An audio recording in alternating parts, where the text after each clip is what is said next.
All right, friends and fans, this is Greg's Mobile Automotive AC, coming back to you guys. I know I've been out for a while, haven't shot anything new in quite a while. Hope everyone is safe and doing well and adjusting to what seems to be a somewhat new normal. Anyways, the reason why I'm here, the reason why I got the camera on today, I wanted to shoot a video. I came across something that was kind of interesting. I have a 2007 Lexus IS250, I think it is. Anyways, belongs to a customer friend of mine. I've worked on some of his other vehicles, and he got this for his kid. And when he got it, the person he bought it from said that the AC had stopped working, what have you. I guess there had been some warranty work done on the motor, and I think that required the AC system to be, discharged and things removed and what have you. And I think that's ultimately what caused the problem that it's here for. And so the issue with this thing is, of course, that it doesn't have any cold air. And he brought it over, went to do a quick diagnostic of it, hooked up my nitrogen bottle to pressure up the system to do some testing, and right away we could hear a leak. Couldn't get to it, couldn't isolate it real easily. If you look here, those of you who know a little bit about Lexus anatomy or Toyota anatomy, you'll realize that we're missing something right through here, which is it's the top radiator support. It's also what the hood latch mounts to. So all that's in the way, and makes it hard to get to where the problem was. And the problem lied down here where you see my mirror handle sticking out. Put some light on that for you. You can see there's these fittings here, and there's one down there, down below there. I'll try and get a light on it, and there you go. So anyways, that's the inlet and outlet for the condenser for the AC system. And the guy who was helping me, we kind of finally got it isolated. I was sure before he left that day, I was sure it was coming from here, this connection point right here. I'm gonna touch with my light. So I knew it was coming from there. I didn't know exactly what, because again, still all this stuff was in the way. So I suggested to him that we do, seals and O-rings, and just go through the system, make sure everything's good to go. And he said, sure, go ahead. So I ordered seals and O-rings. I went ahead and ordered a filter dryer replacement element, which it's a little desiccant bag, and it goes in here. So I'm gonna pull this condenser out on the bottom. I'm trying to get an angle. Down there where my light's tip is touching, there's a Allen-headed screw plug that goes in the bottom of that. And there's a replacement desiccant bag that you pull out this bag. And I've got one here, I'll show you. You pull out the old one, and you put in this one.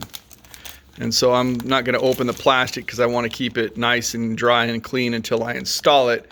But this is what goes inside of there. And it's kind of feels like a felt material when you get it out of the plastic. And then what's inside of there is the little desiccant beads that you'll see.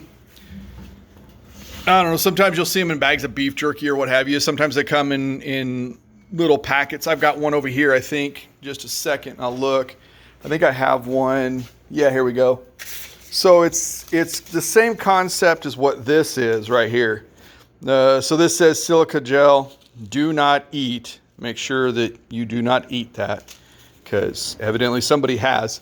Anyways, it's got that in there. And what it does is it attracts any of the moisture that might get into the system and helps extend the life of the system. So anyways, I recommended we go ahead and do that. And also I ordered a cabin air filter for this because I don't know if it had been changed. He couldn't say for sure whether it had been or not. It's inexpensive, and it's real easy to replace. So I get here today, and the service information that I was looking at was telling me that I would have to pull this entire front clip here. So all the way wrapped around the front here. This was all supposed to have to come off in order for me to get access to this area here. as well as the under plastics. You know, there's like a scoop type of a plastic underneath there that helps direct airflow. And then this piece here that I took off.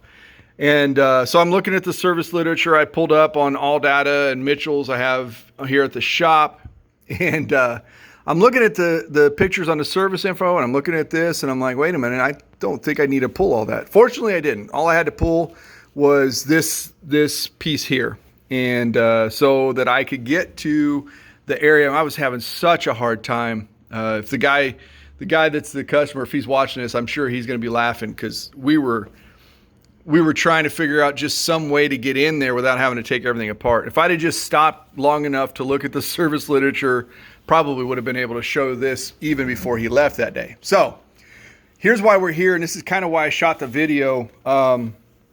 I know there's a lot of DIY people out there, and I encourage DIY every chance I get. Those of you who know me and have watched some of my other videos, or you know me personally, you know that I'm one of those guys that if you ask me how to do something, I'll probably give you more information than you ever wanted. I enjoy this type of work, and I'm all about helping people be able to do things themselves if they want to, or at the very least have enough information to decide that they don't want to do it.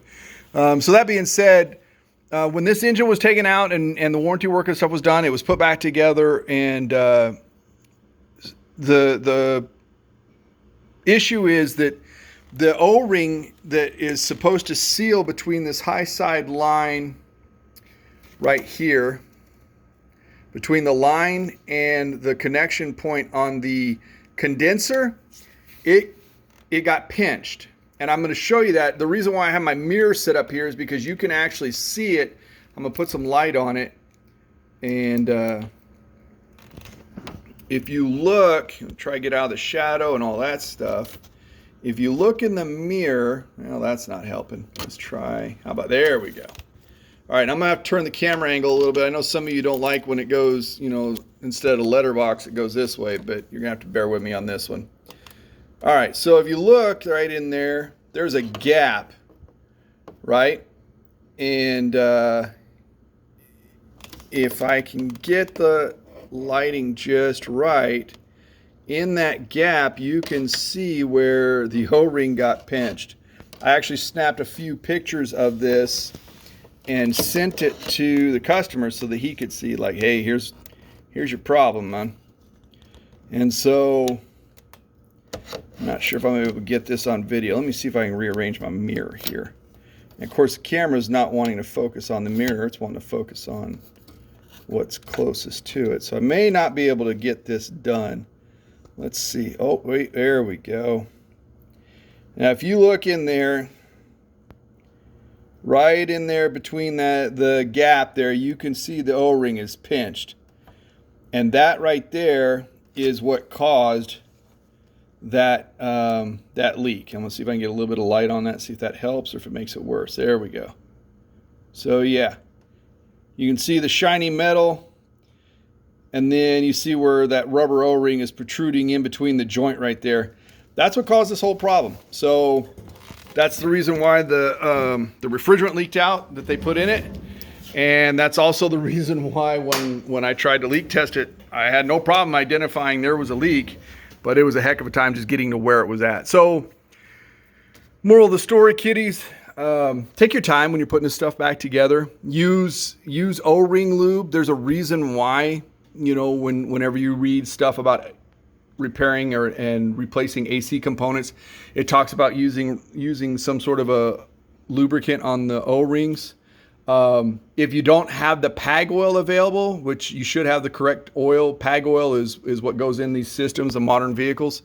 I use mineral oil for lubricating O-rings when I'm doing jobs like this, because when I'm done, this will all have new O-rings, and I'll put new O-rings in both the connections for the condenser, and then I'll put O-rings around the plug for the receiver dryer.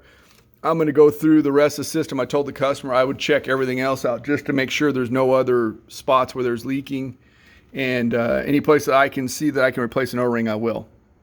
Anyways, I use mineral oil. You can buy mineral oil fairly inexpensively at, you know, Walmart, Rexall, Rite Aid, whatever, and it's a natural oil, won't cause any problems whatsoever with the rubber in the O-rings. You have to be careful with some types of rubber break down with refrigerant and refrigerant oils. That's the reason why it's recommended that you get the O-rings that are made for AC systems.